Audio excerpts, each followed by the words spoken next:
7 kekejaman penjajahan Jepang terhadap bangsa Indonesia. Mengaku sebagai saudara tua, Jepang menjajah Indonesia sejak 1442. Tak lama, tapi penjajahan itu menoreh luka mendalam karena kekejamannya. Masa pendudukan Jepang relatif singkat, yakni 3,5 tahun. Jauh lebih singkat dibanding Belanda yang berabad-abad. Namun, Jepang berhasil mengubah mimpi buruk menjadi nyata. Sebelum melanjutkan nonton video ini, bagi yang suka dengan video-video kami, tolong bantu subscribe, like, komen, dan share. Bagi yang tidak suka, abaikan saja.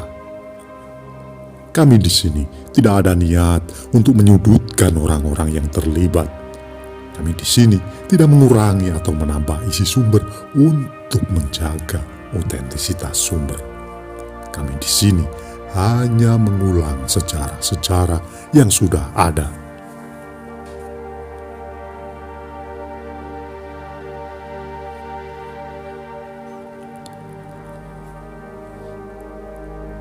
Berikut kami rangkum beberapa kekejaman yang disarikan dari berbagai sumber. 1. Tak lama setelah Jepang menduduki Banten, makanan, obat-obatan, pakaian, dan berbagai barang kebutuhan lainnya menghilang dari pasar. Saat tiba di tanah air, pasukan Jepang mengawali penjajahan dengan mengaku sebagai saudara tua untuk mendapatkan simpati dari rakyat Indonesia.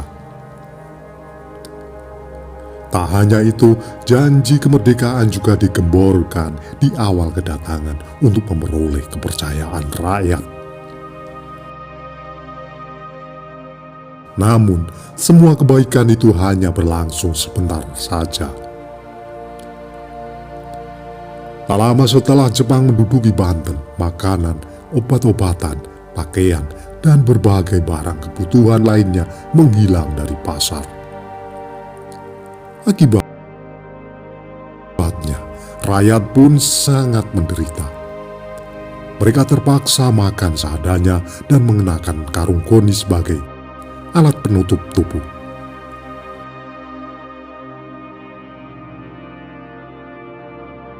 Belum lagi jika sakit, tak ada obat yang bisa diakses, sehingga rakyat menggunakan tumbuh-tumbuhan herbal seadanya. 2. Romusa.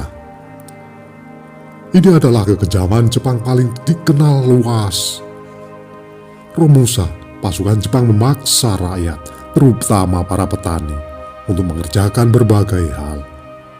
Mulai dari terjun ke medan perang, hingga membangun berbagai benteng dan penjara.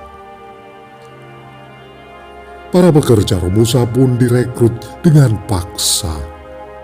Setiap kepala daerah harus menyetorkan data laki-laki usia produktif. Setelah itu, mereka akan dipanggil untuk menjadi Romusa.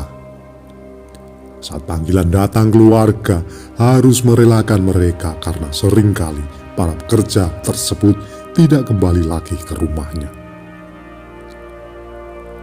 Setelah menjadi Romusa, mereka akan diberi pakaian, seragam, berupa karung koni yang berkutu.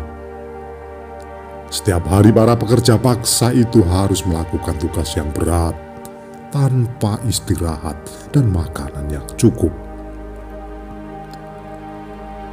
Tubuh mereka pun kurus dan lemah, namun tetap harus bekerja dengan berat. Para tentara Jepang pun mengawasinya setiap waktu. Cambuk, pentungan logam, dan berbagai senjata siap untuk diayunkan kapan saja ketika ada Romusa yang melawan, berusaha melarikan diri atau mencuri waktu istirahat.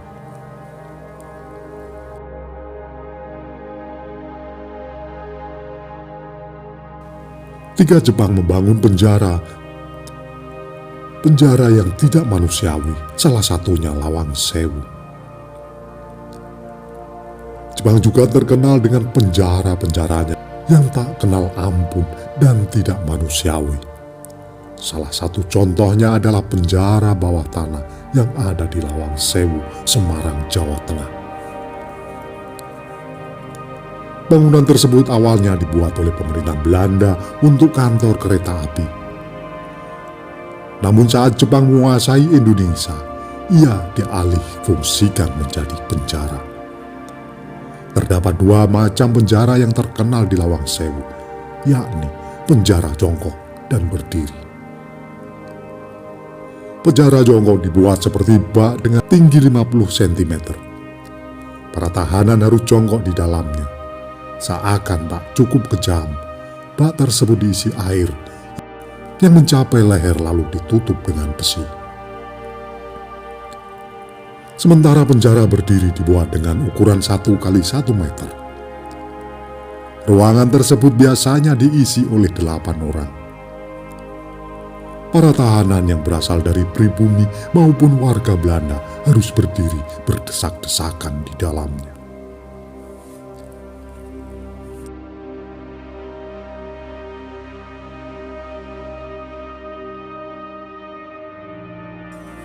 Empat, menyiksa dan membiarkan tahanan mati kelaparan.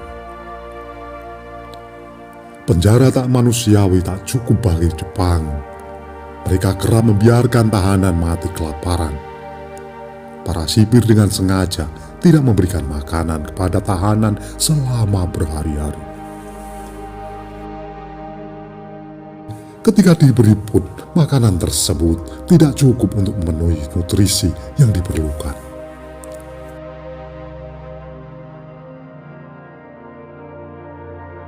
Ini terjadi karena penjajah Jepang menganggap penjara adalah tempat untuk menyiksa, bukan hanya menahan. Maka tak heran jika banyak tahanan yang mati sebelum dieksekusi. Belum lagi, tahanan juga sering mendapatkan siksaan dari Kempaitai, polisi militer Jepang yang sangat sadis. Metode untuk menyiksa orang yang dipakai Jepang mulai dari mencambuk, menggantung tubuh secara terbalik, hingga memukul dengan pentungan logam.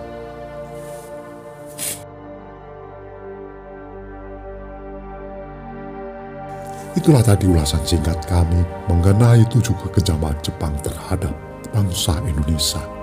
Apabila ada kesalahan dalam kami menyampaikan, mohon diluruskan dan mohon maaf.